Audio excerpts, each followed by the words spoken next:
Comme pour le système Windows, CCleaner vous propose de nettoyer les fichiers générés par vos navigateurs Internet. Vous devez vous positionner sur la rubrique Nettoyeur, puis vous devez utiliser deux onglets. Soit l'onglet Windows pour retrouver votre navigateur Internet Explorer, puisqu'il s'agit du navigateur par défaut de Windows, et si vous cliquez sur l'onglet Applications, vous retrouvez les autres navigateurs Internet disponibles sur votre ordinateur.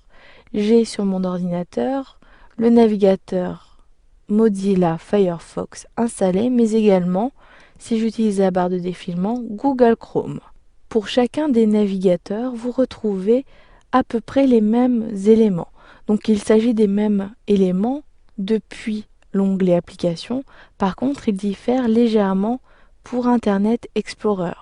Vous avez des options en moins ou encore les fichiers temporaires qui sont en supplément. Les fichiers temporaires, ce sont des fichiers comme leur nom l'indique, qui sont utiles juste pour une certaine période et notamment au démarrage de l'application. Ensuite, je clique sur l'onglet Applications, puis j'utilise la barre de défilement pour avoir accès aux éléments de Firefox. Vous avez la possibilité de supprimer le cache. Qu'est-ce que le cache? Le cache permet d'accéder plus rapidement à certains contenus. Autrement dit, votre navigateur Internet conserve des éléments sur des sites que vous avez déjà consultés. Cela lui permet de ne pas lire une nouvelle fois ces informations-ci. Ensuite, vous avez l'historique. Votre navigateur Internet conserve tous les sites que vous avez consultés, avec l'adresse du site, le nom du site et souvent la date et l'heure auquel vous vous êtes connecté. Ensuite, vous pouvez supprimer les cookies. Les cookies, ce sont des fichiers qui sont sauvegardés sur votre ordinateur et qui permettent au site Internet de vous proposer des informations selon votre habitude de navigation.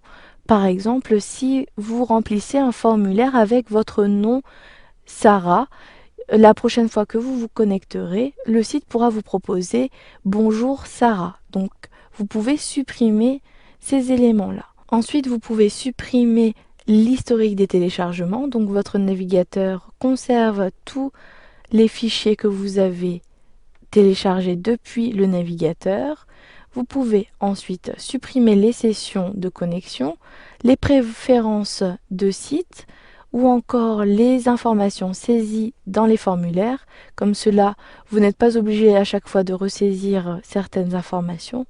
Ou encore les mots de passe enregistrés lorsque vous vous connectez à un webmail ou encore à un compte. Vous pouvez sauvegarder votre mot de passe à l'aide de votre navigateur. Comme cela, par la suite, vous n'avez pas à saisir à chaque fois votre mot de passe. Vous pouvez également compacter les bases de données.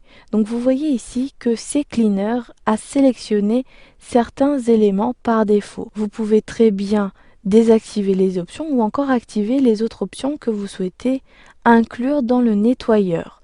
Mais attention, si vous cochez par exemple les mots de passe, tous vos mots de passe seront supprimés et à chaque fois que vous allez lancer le nettoyeur, cette option sera conservée. Donc il faut vraiment faire attention à cette option-ci. Donc ici je clique sur OK et je décoche cette option. Puis cliquez sur Analyser dans le volet de droite. L'analyse est en cours. Vous pouvez avoir un message d'alerte si un de vos navigateurs est ouvert.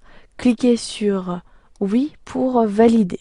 Ensuite, CCleaner ferme automatiquement l'application. Puis, cliquez sur Oui pour forcer la fermeture de l'application. Une fois que l'analyse est terminée, vous avez la durée de l'analyse, le poids que cela représente. Ici, cela représente 436 mégaoctets et vous avez toutes les informations concernant les détails des fichiers à supprimer, tels que les fichiers temporaires, l'historique, etc. Donc vous pouvez cliquer sur Nettoyer si vous souhaitez supprimer tous ces éléments. CCleaner lance automatiquement la suppression des fichiers, donc cela peut prendre un certain temps. patienter et si vous avez coché l'option fermer l'application automatiquement, CCleaner se fermera automatiquement après le nettoyage. Si ce n'est pas le cas, vous devrez par la suite cliquer sur la croix située en haut à droite de CCleaner. Vous savez à présent supprimer et nettoyer les fichiers générés par vos navigateurs Internet.